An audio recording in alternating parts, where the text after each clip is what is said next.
Welcome to the Business of Platforms, a video podcast series where Vivaldi will be chatting with the world's leading marketers, thinkers, and innovators about the evolution of business and the exciting ways in which platforms are helping companies and brands deliver greater value.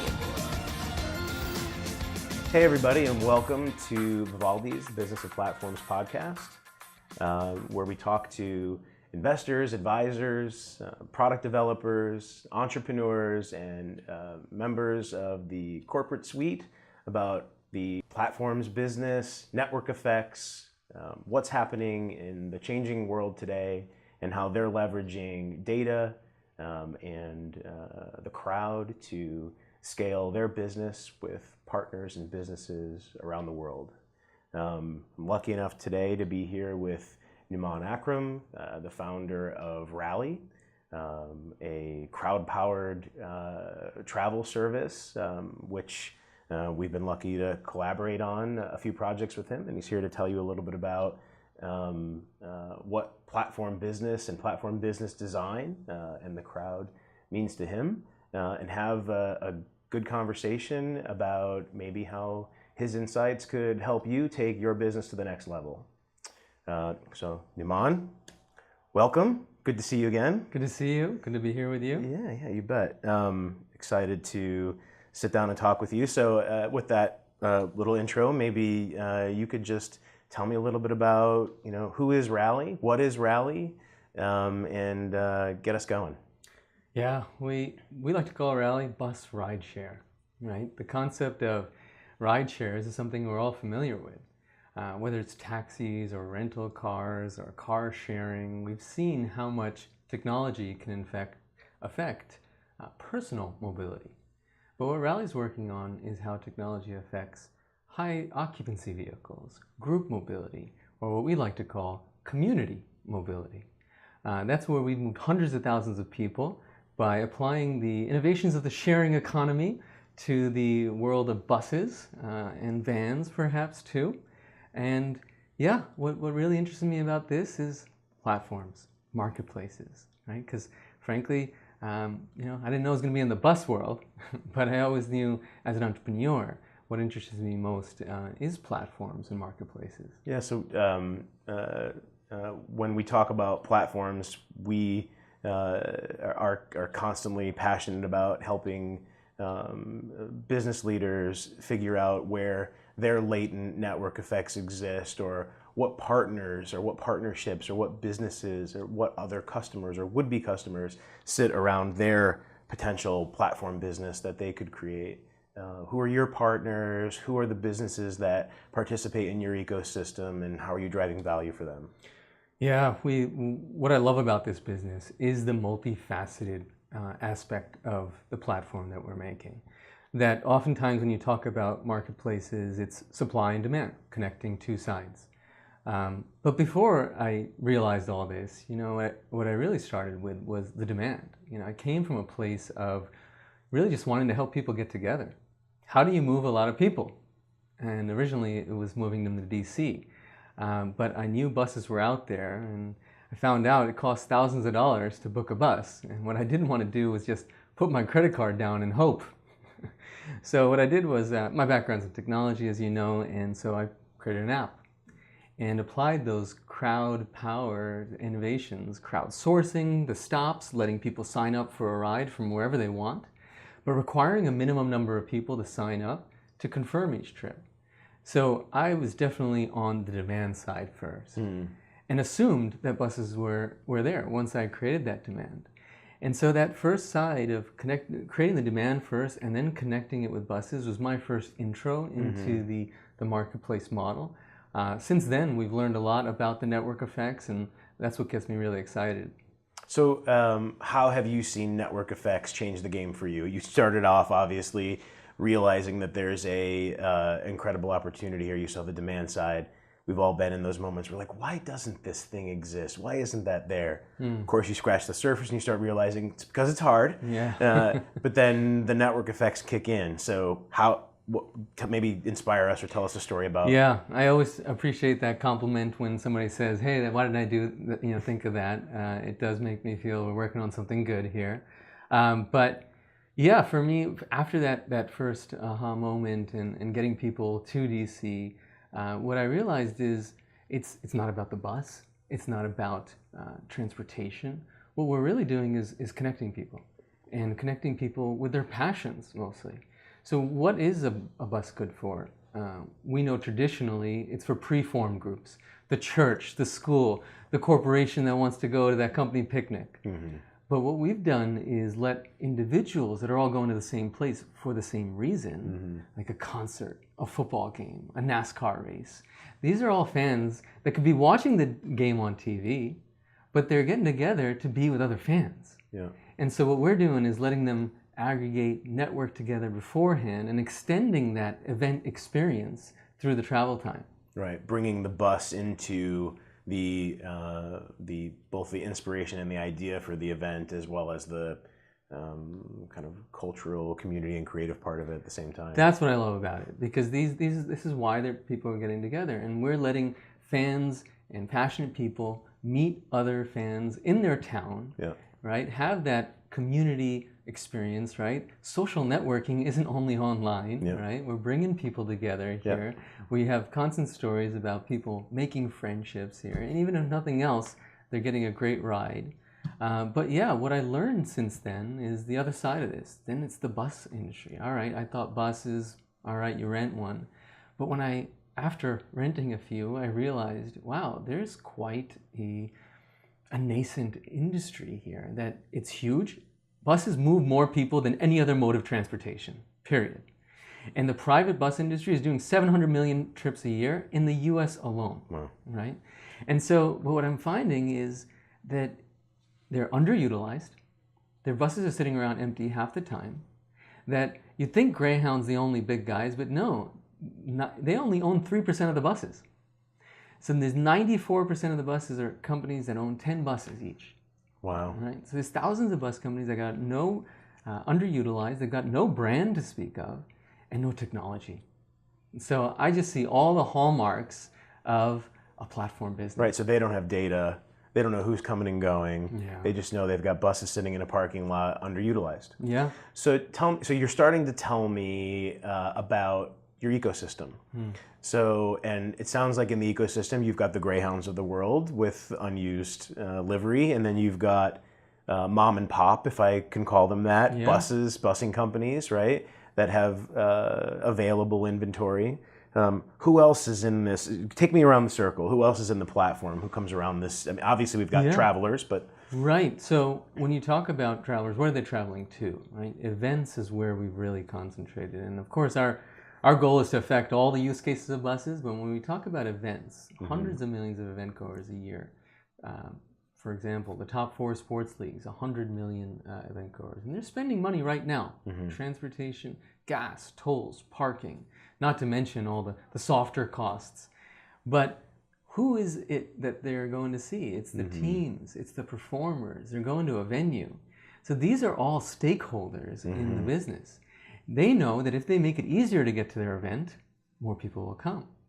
And actually more of the teams and venues now, they're hiring fan experience coordinators because, they're starting to feel that attendance decline because, hey, it's not a great experience.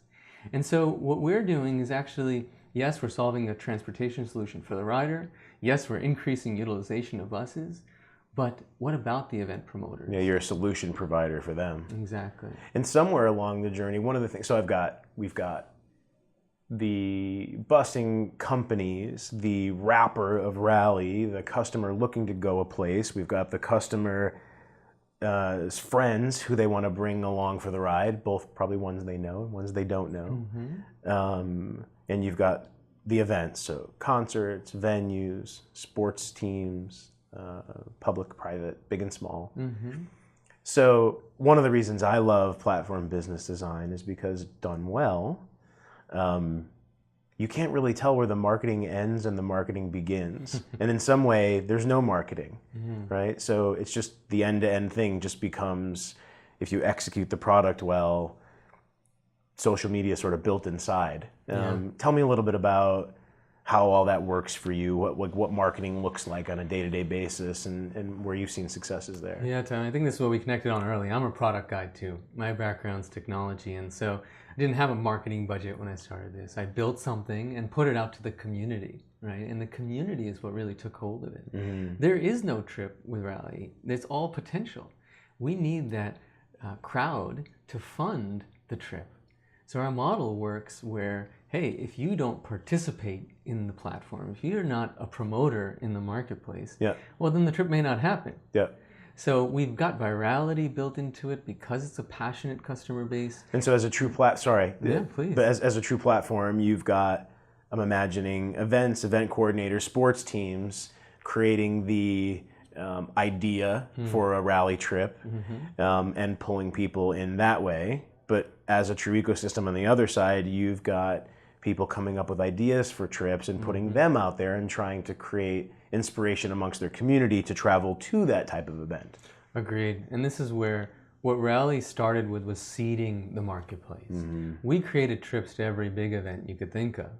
But what we found was that if we opened up the platform and let riders tell us where to go, create their own stops, create their own trips, all of a sudden we got people using this to, not rather than pay for their wedding bus, have their guests pay for it. We got parents organizing a prom instead of a limo, getting a group of kids together. But the one parent doesn't have to do that anymore and put their credit card down. They put the trip up on the platform, they share a link, and everyone pays their own way. Kickstarter for going somewhere together. I'll take that. So tell me, you've inspired me early on. One time we've had a similar conversation about just like the founder story and the first time you saw the crowd coming to life for you. Tell us that story. I appreciate that. Again, it was just trying to help people get to DC. And I think the big moment of that was actually last year with the Women's March. So as any good founders, we were on the office on Saturday, and my co-founder, who happens to be a woman, was plugged in and hearing about a little talk about something happening after the election. You might have heard there was a little election. There was an election. I did hear that. Yeah. So after that, there were some people that wanted to, I think, go say hello to the new, to everyone in DC. And so we quickly put up a trip on our site, for what ultimately became the Women's March. And much like what we initially did here, we just saw this amazing thing happen where people got together and Rally became the platform around which they organized. The community organizers who've probably sent buses to DC before, right? Calling a taxi isn't new, getting a bus isn't new. It's just how we're doing it in the future. And so that's where we ended up getting 50,000 people together in 60 days and executed on the largest mass mobilization in history. In fact, if you don't include the people that could have gotten there by subway, we moved 1 in every 5 people to the Women's March. And it was a great part of history, right? To be involved in something so momentous. Whether you agree with the politics or not, I hope we can agree that mobility is important, and our exercising our First Amendment rights are important, and it was a great example of what we could do. It's an awesome story, and it's a testament to the virtuous cycle and the community and how they can make or break you, right? Because success is also, it's a double-edged sword, isn't it, in terms of scale? It is, and we were pushed to the limits as a team, as a technology, as a platform. We definitely saw where the weaknesses were and what we have to do. And I think as much as we love platforms and marketplaces, and they are the most lucrative business model, but they're also the most difficult to build. Right? They're relentless too, aren't they? They are. I talk a lot about, my wife and I have an Airbnb unit, and I talk a lot about the part of Airbnb that nobody likes to talk about is the virtuous cycle and the relentlessness of the homeowner or the vacation spot owner who constantly has to perform. And the more performing that you do, right, the better your service is, the better your review, but then that review is public. And that review obviously gets more reviews and more people interested.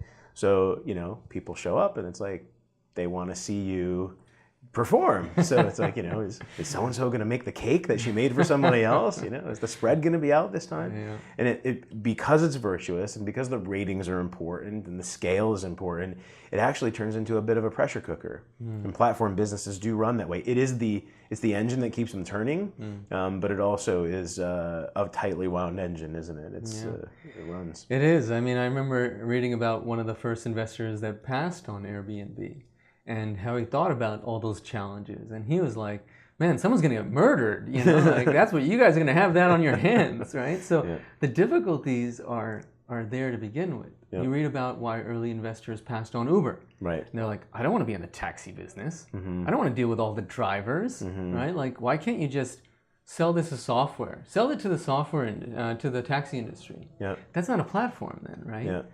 And so if you take that extra effort and say, hey, I'm gonna make something where, yes, people may have to perform, there's a pressure cooker, but that's what makes it so valuable, right? And that's what keeps me going. Better service the next time, and the next time, and the next time. Yeah.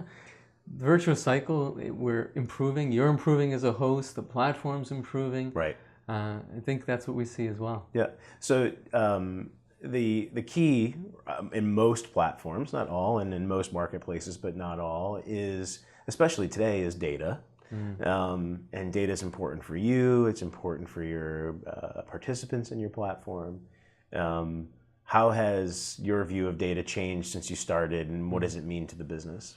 Yeah, I think we talk about data in terms of collecting it from, let's call it the wisdom of the crowds, right? I know we often think of data as points on a map or numbers in a database, but there's a collective wisdom that we're tapping into. And I look at that as data too, that there's a want, and it's not being tapped because the platform didn't exist. So all these people are getting into cars and traveling in the same direction, but they don't know that others are as well, or they don't have a means to connect with them. So we look at first the data being the people themselves, letting us know, hey, I want to go from here, from point A to point B. And from there, of course, then the bus opens up all this other data. How is the driver driving, and so on.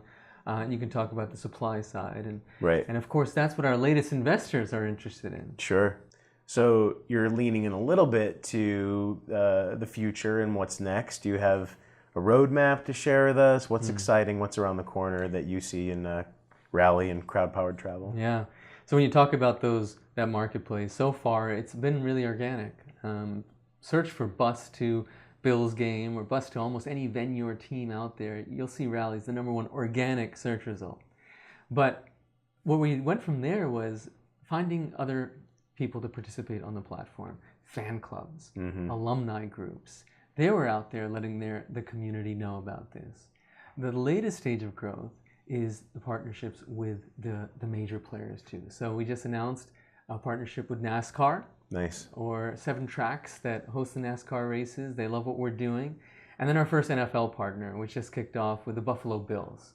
So we're seeing... Won't hold that against you, but that's cool. Right, I don't want to get into anyone's loyalties here, but we were definitely there activating, talking to the fans. That's awesome. And, we talk about the experience where I've got a tailgate at the venue now, and people are enjoying the experience through and through. So we're really excited about that. In fact, we're up to 1,000 fans being mobilized by Rally a game at the Green Bay Packers. Wow. Yeah, that's almost 2 points of the capacity. We think we get to 5%, 10%. We're really making. So how far outside of Green Bay are you coming? Actually, one of the games was Chicago, so we came all the way from there. Wow. Green Bay, it's pretty remote, and pretty much the whole state of Wisconsin shows up. And so we're coming from Madison, Milwaukee, and a bunch of points up. Nice. Yeah. I would imagine with the story you told before about just the interestingness and the collectivism and the connectedness, I'd imagine a cheesehead bus would be pretty interesting. Yeah, it's been amazing what the fans have done, how they've responded. I haven't talked about the driver here at all. You'll see on our reviews people talking about even connecting with the driver and how nice that was. So there's just so many little social dynamics that happen here. Bringing, you talk about the built world. people connecting here, first offline, right, with what we worked on together here, our new app and website coming out. It's a real social component there. Let people talk to each other beforehand and then meet together. So it's a real inspiration to have you on the show, and I'm sure you've given a lot of wisdom already to our viewers. But if you could, as somebody who's left the corporate world, kind of found your niche, and you really have done amazing things, and we look forward to seeing more amazing things from you in the future, what advice do you have for the corporate innovation team, for another entrepreneur who's sitting there on the demand side saying, oh my God, why isn't this way? I can fix that. What wisdom would you give from your experience? Yeah, so the corporate innovation team is hard, right? I mean, I think sometimes it's the startups that are kind of messing with the larger corporates there. I think, but at the end of the day, they have the resources to really be here. So I think being experimental, figuring out ways that you can try different things without, hurting the brand is always a question. But I think the tolerance and for experimentation has really risen. And people will get in the lab. Yeah. People reward you in that. And then the same thing that I said when we started this, that I put out a product in a weekend when I had an idea, right? And the first line on a website was, I don't know if this is going to work, and put it out to the community. This concept of fail fast, or however you want to put it, we have to put it out to our customers quickly. Yeah, my favorite example recently like that is Amazon Logistics, who just in a very short period of time basically put a landing page on the platform and just said to everybody, we're going to create a last mile revolution, and we want to do it through you. Are you interested in helping us deliver, to the last 3 feet? And if so, here's the model for that. Who's in? And they use the scale and scope of the crowd to identify the interest. You could just think of it as a landing page at Amazon for a moment, right? The interest is there, the scale is there. It's a hop and a skip to getting something up and running. That's inspirational, and it also shows us even the innovators, right? The first movers are needing to innovate to stay relevant, which is important. I mean, Amazon's done an amazing job with that, of continually innovating, and that's why I come back to this word we coined, or at least like to use a lot, is crowd power, right? That wisdom of the crowds, or however you'd like to put it, that empowering people and letting them tell you what they want. That's what a platform's about. Nice. That's good. I don't know. Tell me. Give me some more wisdom. What's on your bookshelf?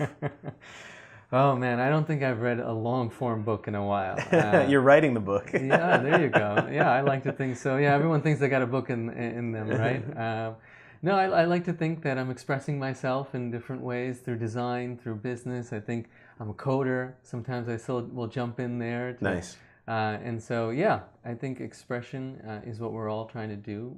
You talk about advice for people building platforms. Man, I can speak more for the founder, the entrepreneur, and I'll definitely say it's about eating well and taking care of yourself, right? Nice. The personal care stuff is what you, I think, forget as a founder when you're sitting there at 11 o'clock at night just trying to get that last email out.